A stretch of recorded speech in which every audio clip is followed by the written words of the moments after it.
ડીસામાં કોંગ્રેસ દ્વારા ખેડૂતોના હક અને અધિકાર માટે રસ્તા રોકો આંદોલન.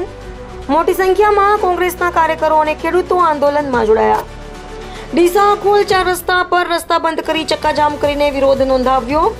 સરકાર વિરુદ્ધ સૂત્રોચ્ચાર કરી ખેડૂતોના પ્રશ્નો ઉકેલવાની માંગ ઉઠાવી.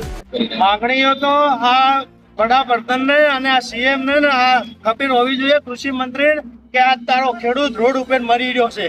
જો આ ખેડૂતની વેદના તમે નહીં સમજો તો ઓલા 80માં બેહેલા આખલાની વેદના સમજો. 80માં બેહેલા આખલાનો તમે કમિશન આલશો, અદાણી અંબાણીને તમે કમિશન આલશો. અલા આ ખેડૂત મરી રહ્યો છે. આ એક મકા તમે જો ભાવ કયો નથી, એક મકા તમે આવડી લાઈનો કાઢો છો. અત્યારે 1 વીઘામાં વાવેતર કરવું હોય તો 20-20 હજાર ખર્ચો થાય છે. ખેડૂત દાડે દેવાદાર થઈ રહ્યો છે.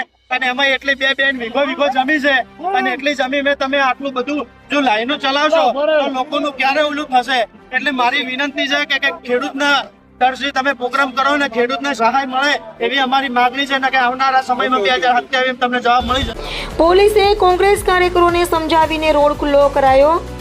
ખેડૂતોની પડતર માંગણીઓ તાત્કાલિક સ્વીકારવાની સરકાર સમક્ષ માંગ કરવામાં આવી.